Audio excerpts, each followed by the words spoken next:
Should be streaming on LinkedIn. But before we start, I am actually going to check because last time Okay. didn't work properly. So, those that are with us, I would say hello there. How are you all doing today? Is everyone doing okay? Um, we are here today with Leslie Gordon and PhD. And she is an accent specialist. But I'm going to let her introduce herself and make sure that I get all of the good stuff in. So, tell me about yourself. Good morning, Joanne, and good morning, everyone in the room. Thank you so much for allowing me to come on and speak with you all this morning. I am Dr. Leslie Gordon, and I am, as Joanne said, I am an accent expert, and I work in the area of speaking confidently, clearly, and with for many of my clients with that special added assistance with accent work as well. I do work with a lot of speakers who are coming to the English language from another language, but I work in the other direction as well. My specialty actually is the Hispanic language and linguistic system. It was what I studied in many years ago for my doctoral work. And really, I have a toolkit that allows me to work with any speaker wherever they begin and whatever direction they want to go in terms of accent work. So I really love people helping or seeking to make adjustments to their sound so that they can be more clear, however clear they want to be, but also retain the essential bits of who they are so that they feel that they are totally themselves in any speaking moment with any adjustments that they feel they need to make for that particular moment or environment. Yes, it's very fun work. Wonderful. I mean, I think that I'm really glad that you're here today because um, having a native accent Mm. is something that a lot of my clients talk about striving for. Yeah, And I constantly kind of confirm that it's not a native accent they're looking for, it's clarity. To be able to exactly. speak clearly is more Mm. important. And some accents, like the Scottish or Irish accents, are incredibly difficult to understand, even for us. That's right.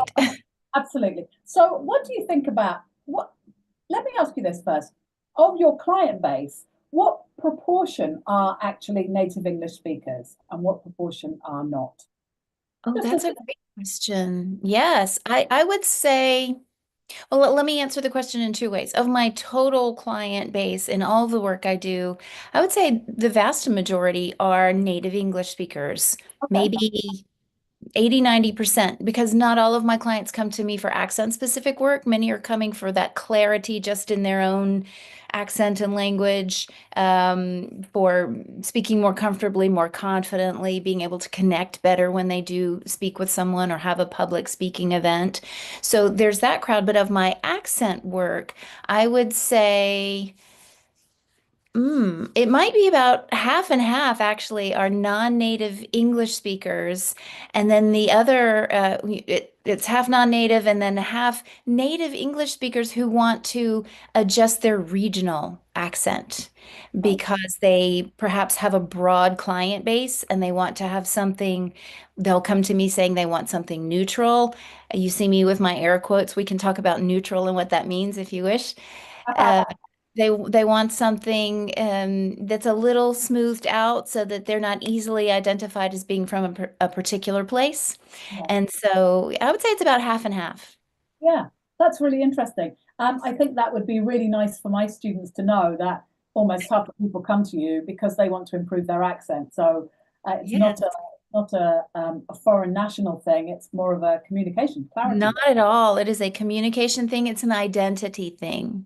The way we speak is so closely tied, so embodied with our identity, how we feel about ourselves, how we present ourselves to others, and how we think others perceive us, that work in the self comes into accent work very quickly.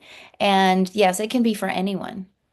Really I interesting. have my own accent story, actually. Oh, It's go part of for what it. brought me to the work. Yes. Well, mine really started when I was a child. I speak about this in one of my keynotes. I I was born in, if those listening are familiar with the United States, the southeastern region of the United States, and born there. And when I was about 6 years old, my family moved to another region of the United States. And as everyone knows, children adapt really quickly. And coming back the following year for a holiday, someone in my parents' friend group, local friend group, mentioned my accent, and he did it in a joking, teasing way. And you know how children are sensitive. And I knew what he was remarking on. He was remarking on one word that I said and how it was different. It was really a vowel issue he was commenting on. Now I know this. And it just cemented something in my brain that when we speak differently, people have thoughts about us. And now, in my adult wisdom, I know that was the beginning of the path. And consistently, then through childhood, high school, college, I was fascinated by speech and language and accents.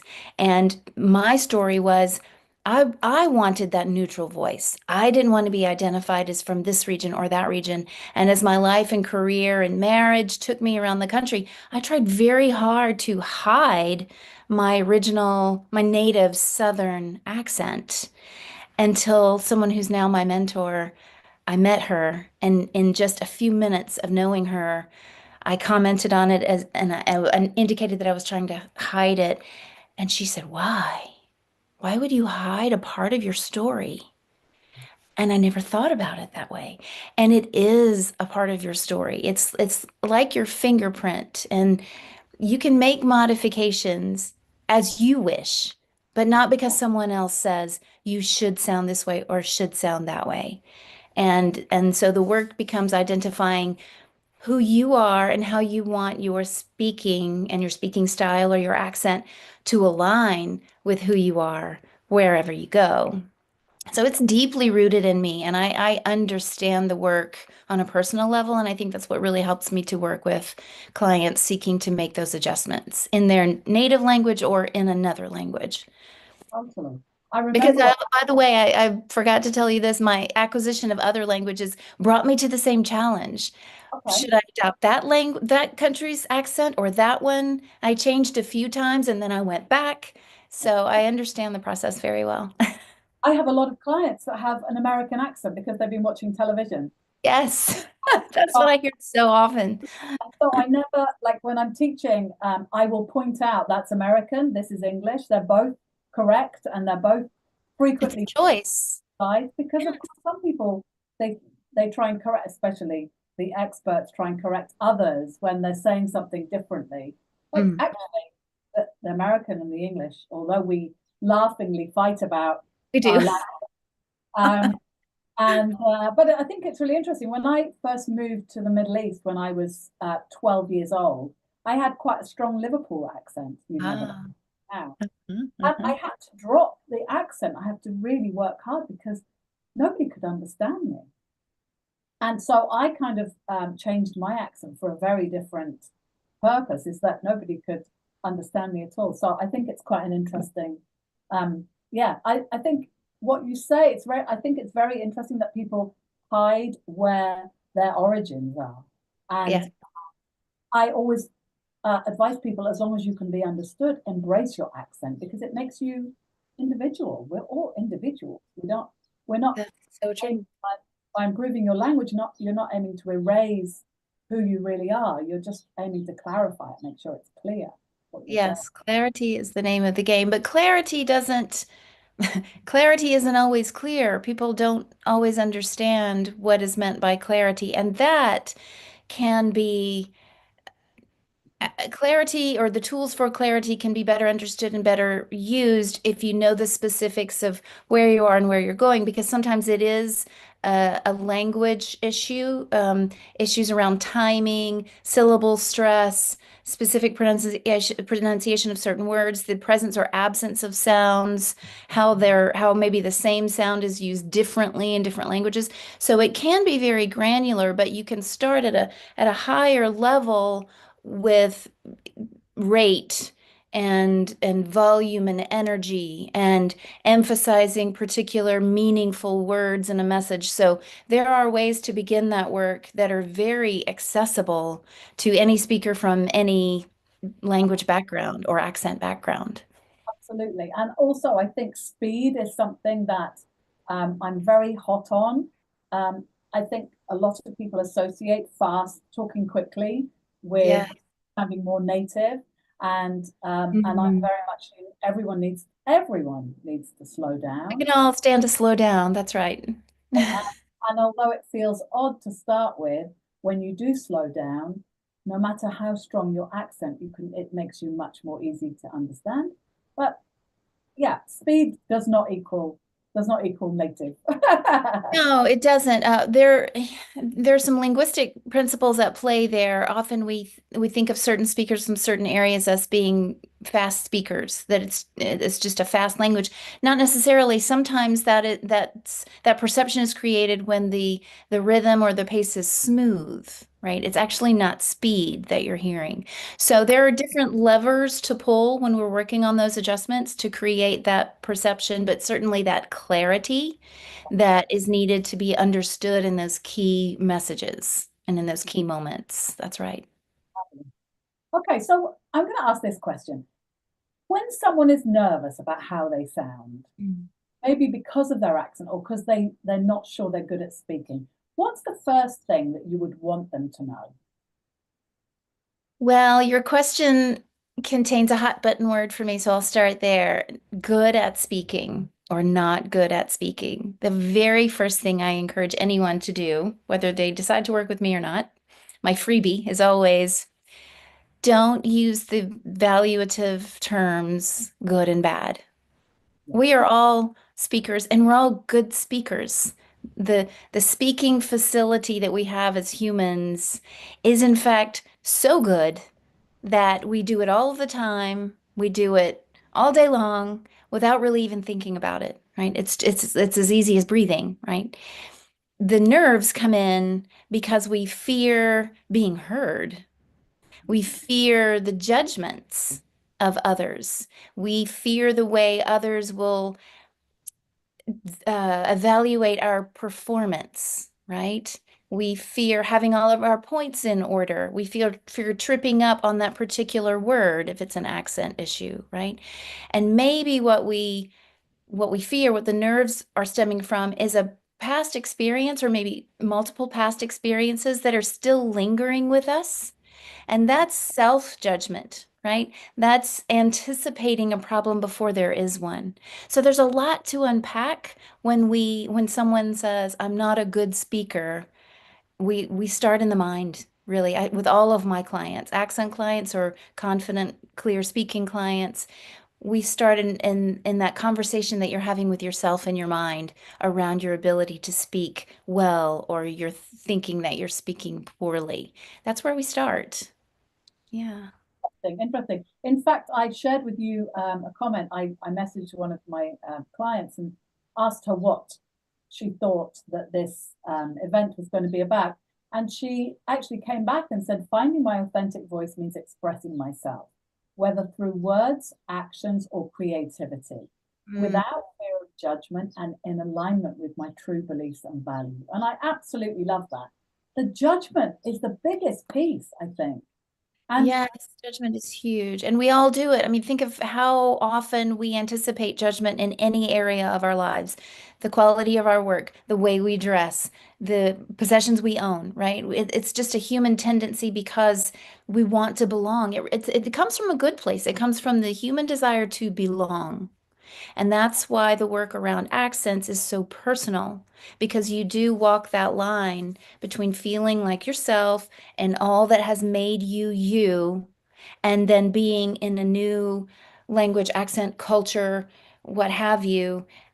How do you divide your being between two types of existence, right? Or how do you embrace them both in the same person, in the same mindset, in the same, potentially different way of speaking? Yes. Such fascinating. good points. And alignment. Your client mentioned alignment. That's the ultimate goal for the people that I work with is to be aligned in themselves with mental clarity around their message and the value of their speaking, with the physical tools of breath and presence and energy, because that's another thing you mentioned earlier. When you slow down, we can all slow down.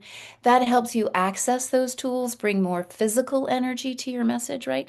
And then the last bit is really what people think of first when they think of speech coaching is the elements of rate and pitch and volume and pausing and things like that. But those elements are really the most effective if you can have the groundwork of the other two, what's happening in your mind and what's happening in your body. And then when they all come together, that alignment, it really happens. Brilliant, amazing. So, okay, I'm going to ask this. When's it a good idea to be really exact in Mm. speech and accent work? And when is it better to just take a lighter approach? That's a great question. I would say the technical specificity is better when you have an audience, or is preferred when you have an audience that is wide ranging and your message is very specific. So you might imagine a public speaker, and I do have this type of client, a public speaker who speaks in multiple locations around the world on a regular basis to audiences from everywhere. You might imagine every slice of the globe is present in that audience.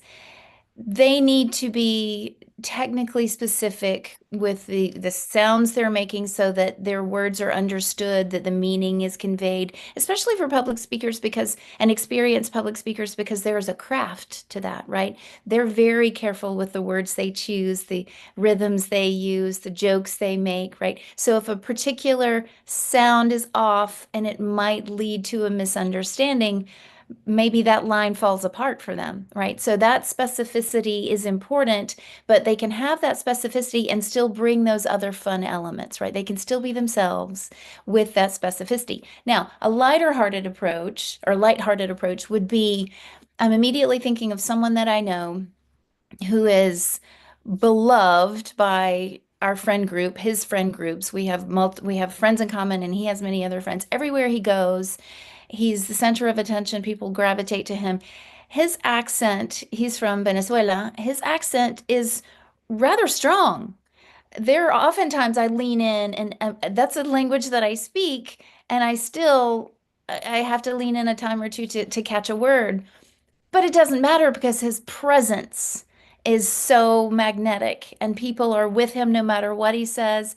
If he makes a mistake, he laughs about it. So for someone like that, he's not a client, he's just a friend. But if someone like that were to come to me seeking work, we would begin with, who is it that you're trying to connect with, really? Because that's the ultimate goal for anyone anyway. But in his case in particular, who are you trying to connect with? And what do you think they need from you in terms of your specificity? And we would probably then go to specific words that are troublesome for him, or specific sounds that he might trip over that just continue to sort of pop up and be problematic. But then we would leave everything else alone because it's a layer of him that people love. And the truth is, accent work should provide you with tools so that you can make like a dial you can turn. So you can be the person who makes just a few changes to be clear and leave the rest alone, or you can continue to turn that dial and go for that target accent sound. And that is okay too. That was always my case when learning a language. I wanted to pass for native, but not everyone does and not everyone needs to. So it's really about who you're with, how you need to connect, and what your personality is. And that's why, again, accent work can be very personal work. We have a lot to examine when we take on that work. We have to ask ourselves what our goals are in doing the work. Absolutely. I mean, a lot of my students will say, I want to sound like a native. And it's like, but what, why? What's your reason for sounding like a native? Yeah. Because sounding like a native is a very uh, high level, which also deletes your personality to a large degree. Because It can. if you're adopting an English accent or different English, different American accents, then you're erasing who you really are at your core. So And accents have personalities. This is something I always like to raise in conversations like this. When you adopt a new sound, you make some changes. They come with a physically different setting for, yes, the articulators. And because our bodies are so in tune to one part of the body knows what the other part is doing, when we make shifts in the way we sound, it often comes out in other parts of our personality. I'll never forget one of the first times someone commented to me, a friend of mine who was a native speaker of Spanish, and by then I'd been speaking it for years and I was fluent and I had the accent down and all of that. But he knew me in multiple environments. And he said to me, "You're like a different person when you're speaking in Spanish." And it was a compliment because what he was noting was I was a lot more open, my body moved more. And that is absolutely true to this day. When I speak other languages or when I slip into my native accent, my body changes, right? So I think you do have to be aware that if target is your goal, and again, that's absolutely fine, you'll be taking on probably more than just the sounds. yes. And if that's comfortable for you, go for it. Yeah. Yeah, that's very interesting. I just want to say we've got quite a few people here now. If you have any questions, please feel free to pop them in the chat and we will go through them as they pop up. So please feel free to, yeah, just type them in. And wonderful. Okay, for those Morning, that are everyone. on, who do want to come into the Zoom room, the link is in the event. So please feel free to just jump on. It's not too late.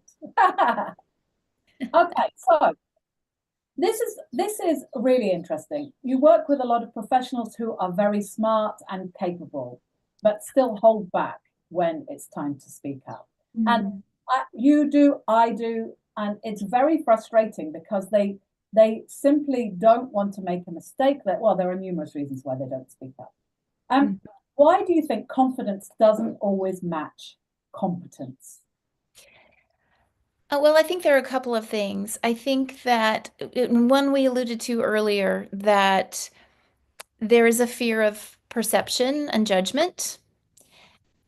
Professionals, very competent, very smart people work in high stakes environments. They work around people and in settings where expectations are high. And I think that just inherently comes with the pressure of getting it right. Right. Again, that's another one I'll put in air quotes. Getting it right, saying it right, leaving the right impression right away. Okay. So there's some pressure there. And anytime we put that pressure on ourselves for speaking or any other circumstance, our performance can shift, right? Unless we have the tools to counteract that pressure, right? To then get ourselves back in alignment. And that's a lot of what my work is about. Unless we have those tools, that pressure can undo what we're about to say, right? It can actually lead to worse performance.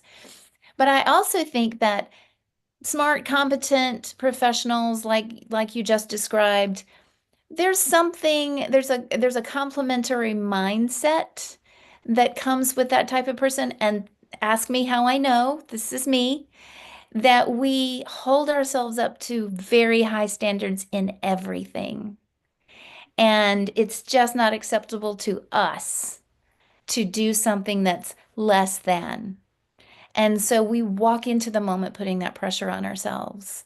And again, if anytime that we're under pressure, we're not going to perform at our authentic, relaxed, connected level, right? And so then that's why you need the tools to then undo that pressure and that stress in the moment. And I can think of several clients, they're from higher education, at the VP or provost level, attorneys that I work with, people in the finance industry who have done what they've done professionally for years. They know their stuff, but they've always carried the burden of feeling that they don't speak well. Or one expression I often hear is, I can get through it, right? They will go in because they're performers. I'll get through it. I'll do it. But I hate it. I worry about it for days before. I question myself for days after. right? And that's where that mindset work is helpful to help them change the narrative that's happening before and during and after, and to help them channel the energy and the positivity to connect with people in the room. Because when it becomes about connection, it ceases to be about performance. And then you can really get your message across. But I think it's that driven mindset that makes us self-criticize before we even say a word. That's what I Absolutely, find over and over. absolutely. That's happened so many times with clients of mine where they just don't want to make a mistake, so they just don't say anything. That's right. And again, ask me how I know. I mean, how many years when I used to be in higher education as faculty and administrator and sitting in the room, I had the same degree the rest of the people did at the table, but sitting there telling myself, no, they don't want to hear that yet, or maybe you don't know enough just yet, or what if somebody else says it better? And rather than be wrong or not the best, I would stay quiet. And every single time someone else would make the same comment that I was going to make. And it was years later when I had some epiphanies around what I wanted to do and build this business that I tapped into my authentic voice and I discovered these same tools that I teach people now around mindset and connection and energy. And it's transformative. It helped me to come out of that perfectionist shell and it helps others as well. And I think it is really about that. It's one of the things I say over and over again. It's about connection, not perfection. That works for accents or it works for just connected, authentic speaking. Totally, totally. So I'm going to ask this question because what advice would you give to someone that is translating in their head as they're speaking? Because I know that a lot of my clients will be in this situation where this is what they feel they're doing. I work a lot with preparation and practice as part of the confidence building when you're speaking in English. If you prepare some phrases you can use, and then you will have the confidence to say certain things already before you walk in the room. But Yes. when something unexpected comes up, what advice would you give? I would say, first of all, just from so now you're taking me back to language research and teaching and my classroom experience. So this is great. I'm putting on the old hat. I love it. I would say that when you're translating in your head, either when you're receiving language or when you're producing language, you're asking your brain to do twice as much work because it's actually different tasks that you're engaged in cognitively. And so to let the translation go and go for, so if you're speaking, go for what you can do. Like you said, you prepare clients with fixed phrases that they can use often, ways to get back on track. I would often teach students and clients to circumlocute, right? Say it a different way. If you can't come up with the exact word you think you need, say it a different way. Um, but to try to drop that reel of translation in your head and just go for what you can do because it's like a lot of other skills. When you take a step and you do a thing, the next thing will appear for you. So it's actually a better way to grow your fluency if you just go with what you know rather than pausing to translate in your head and slowing down the process.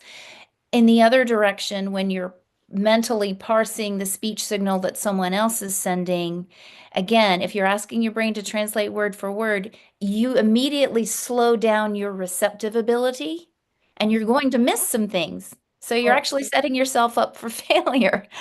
So rather than that, be in the moment with the person, get what you can get, and you may miss half of a sentence, but if you get the key idea, you can always engage in a little bit of clarity.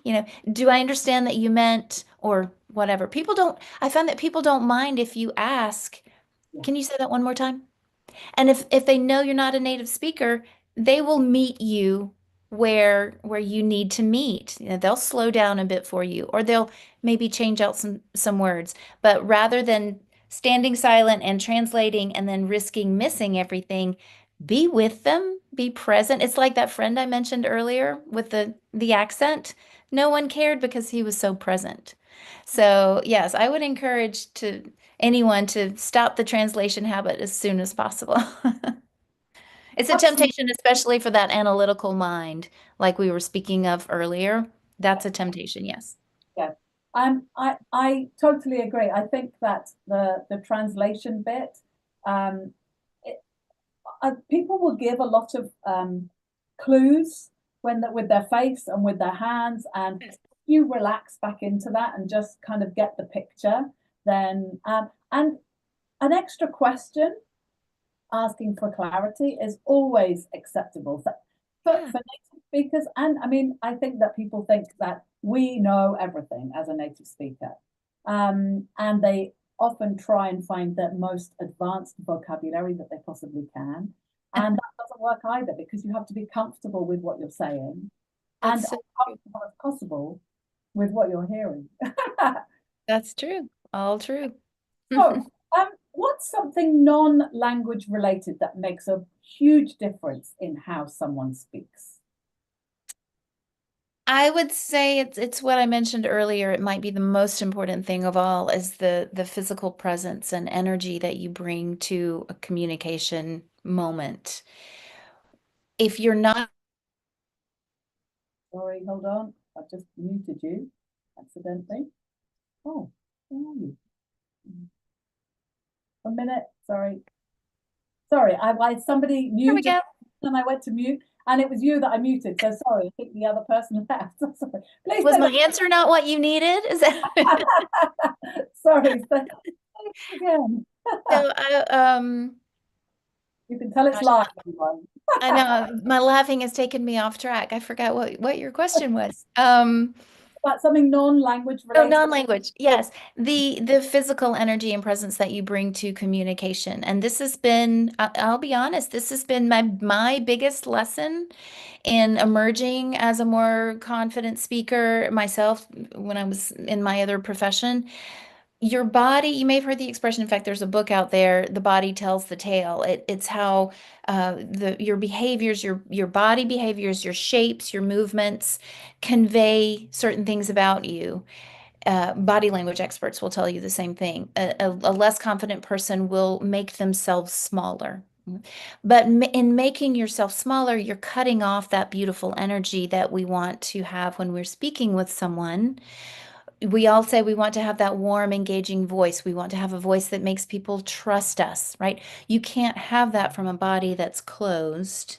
And so when I work with people who want to just connect better, we lean into the body and breathing and using all of the tools that we have available to us because the truth is, the act of speaking, I said it before, we're so good at it that we don't use all the tools we have. We don't think about bringing the energy in terms of, your voice signal. We don't think about this message you send with an open body versus a closed one. So very often that is the non-language toolkit that I go to with a client who wants to just make better connections and honestly to feel better about themselves. If you think about how you feel when you stand with grounded feet and your arms open and your body ready to receive, it's an instant mood booster. And so if it does it for you, imagine what it does for the people listening to you. Right. So that's a non-language tool that I go to all of the time for myself as well when I'm ready, getting ready to speak. A one-on-one, a Zoom, sometimes even a phone call, and certainly if there are more people in the room, open the body, start the breath, and it changes the tone immediately. Smile. And smile. A smile. I did a social post on this once. A smile changes your oral cavity. It opens you. It changes your mood. It immediately changes the tone. It does. And pausing, I think I often teach my students if somebody asks you a question, just take a breath because you Yeah, don't have to rush your answer in. Often, if you take a breath, people take what you say with more seriousness. So, that's right. especially the leader, that gives the impression that you're considering your answer because it's so important. And it Absolutely. also gives you a few seconds to just think, That's right. Preparing is fine. I think there's a lot of fear around.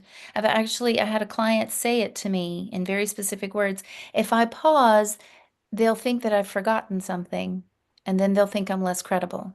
When in fact it's the opposite that's true. People who are in control of their speaking know when they can pause and the benefit that it will have for their listeners. And it also allows them to take that breath and re-energize. It's such a powerful tool. We don't use it enough. Absolutely. I just thought I'd give us a quick pause there. Well Okay, done. if somebody had 5 minutes a day to improve their spoken English, what would you have them do? 5 minutes a day. Is there like a And piece are we of speaking of non-native speakers? yes, Your primarily, audience? but Yeah, I mean, if you have something that covers everyone, yeah. So here's a fun thing that people are always a bit surprised, and I recommend this tool to anyone, accent work or anything else. Take 5 minutes a day and choose a time to narrate something. This is personal work. You can make it interpersonal, but this is usually individual work. Take time to narrate your actions or your thoughts. So I'm washing the dishes now. I have to turn on the faucet. Now I'm grabbing the sponge. I'm going to scrub, scrub, scrub this plate. It's very dirty. Whatever you're doing. As you're driving down the road, there's one billboard with that realtor that I don't think I trust. There's a sign for the insurance guy that I know I trust, right? Just it's practice, but it's practice in a way that because it's individual practice when no one's around, you're free of that judgment, but yet you're coming up with new content in the moment, right? So it's not just rehearsing the same practice phrases, but generating new language in the moment based on what you're seeing, which is what speaking in the real world is about, right? We're always responding, taking cues from what's coming to us from someone else. Now, you can then translate that to a conversational moment or a conversation with several people to do the same, to take an extra, use up an extra sentence, I would say, and create a little bit more content in the moment. So if someone says, "Hi, how are you?" Don't stop with, "I'm very well, thank you." Stop, keep going. It's a beautiful day today. I'm so excited to be outside and taking a walk. How are you today? Are you enjoying this weather, right? Just push yourself just a little bit more. There's a principle in language learning. We call it I plus one. You might know it, Joanne. It's input plus a little bit, right? So it's really about what we receive and how we build our language capacity. It's what's coming to us plus a little something we're not familiar with, right? And it's by reaching for that extra that we grow. The same thing happens when we create output. The more that you can add on every time, if you add just a little bit more, the more you grow your speaking facility and skill. So I would say narrating when you're alone, and then just adding just a little more than you think you should when you're in conversation with someone. Just growing that edge just a little. yeah, I love that because also it might trigger up some areas where you feel that your vocabulary is lacking. So you can say, okay, I need to go and find out what that word is, which is crook for the man that the real estate agent that you're not you don't quite trust. Uh, brilliant, brilliant. Okay, so one last question, because we're kind of running out of time.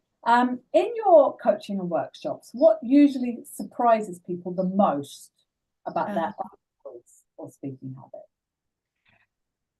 I think what surprises people the most is what a difference it makes to think about the other person when you're speaking. It goes back to what I said before about connection, not perfection.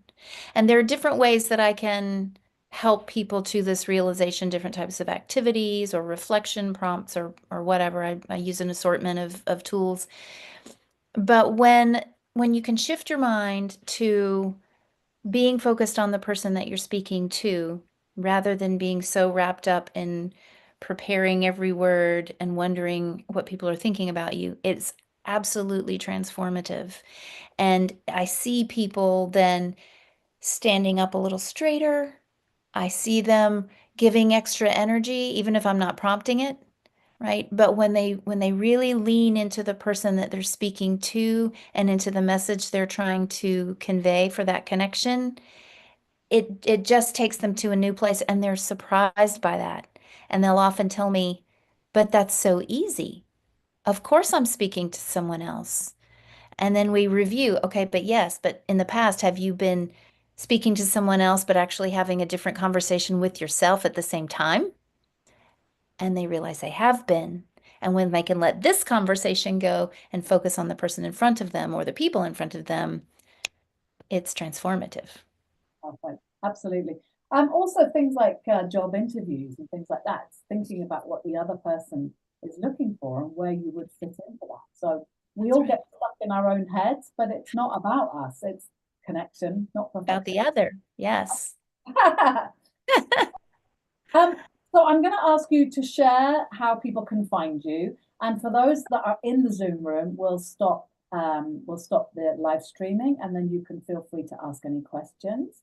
So yeah, please feel free to put your connection into the chat and then we'll put it into the event after this. Yes, I will. Let me slip on my glasses so I can see what I'm typing. I'm at Okay. that stage in life. So I'm going to stop the live stream and say thank you for all of those of you who are on LinkedIn. If you want to jump in and ask some last minute questions,